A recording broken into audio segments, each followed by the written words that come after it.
राज्यसभेच्या जागेवरून महाविकास आघाडीमध्ये धुसफूस सुरूच. महाविकास आघाडीमधला मोठा पक्ष म्हणून राज्यसभेच्या जागेवर पहिला अधिकार शिवसेना युबीटीचाच. खासदार संजय राऊतांकडून भूमिका स्पष्ट. विरोधी पक्षनेत्याच्या मुद्द्यावरून संजय राऊतांचा सरकारवर घणाघात. विरोधी पक्षनेता नसणं म्हणजे लोकशाहीला कलंक असल्याचं मत. सरकार जाणीवपूर्वक टाळाटाळ करत असल्याचा आरोप. राज्य विधिमंडळाचं अर्थसंकल्पीय अधिवेशन उद्यापासून. अधिवेशनाच्या पूर्वसंध्येला संध्याकाळी 6 वाजता सरकारचं चहापान. विरोधक चहापानावर बहिष्कार घालणार असल्याची माहिती. शरद पवार पुन्हा एकदा रुबी हॉल रुग्णालयामध्ये दाखल. शरद पवारांना 2 दिवस रुग्णालयात ठेवलं जाणार, डॉक्टरांची माहिती. मुलुंड दुर्घटनेनंतर आता मेट्रो 4च्या बीमला मोठे तडे गेल्याचं समोर. एलबीएस रोडवरील आर सिटी मॉल जवळची घटना. प्रशासनाकडून संपूर्ण मार्गाच्या सुरक्षा तपासणीचे आदेश. बदलापूर स्त्री बीज तस्करीचं देशभरात कनेक्शन.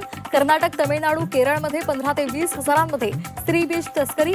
डॉक्टरांसह आयव्हीएफ सेंटर पोलिसांच्या रडारवर.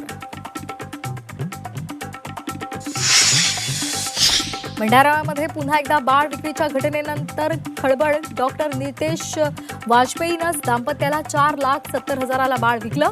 महिला आणि बालविकास अधिकाऱ्यांनी पोलिसांच्या मदतीनं बाळ ताब्यात घेतलं. दुधाला महागाईची उकळी. गाईसह म्हशीच्या दूध दरात प्रति लिटर 2 रुपयांची वाढ. 1 मार्चपासून लागू होणार नवे दर.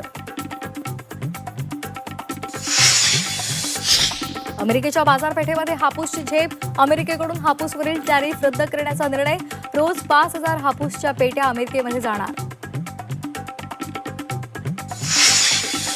अमेरिकन राष्ट्राध्यक्ष डोनाल्ड ट्रम्प यांच्याकडून सुप्रीम कोर्टाच्या आदेशाला केराची टोपली. भारतासह सर्वच देशांवर आता 15% टॅरिफ. कोर्टाचा निकाल देशहिताविरोधात असल्याची ही टीका. T20 वर्ल्ड कपच्या सुपर 8 मध्ये आज टीम इंडियासमोर दक्षिण आफ्रिकेचं आव्हान. भारतीय फलंदाजांचा आज कस लागणार. जसप्रीत बुमराह आणि वरुण चक्रवर्तीवर गोलंदाजीची मदार.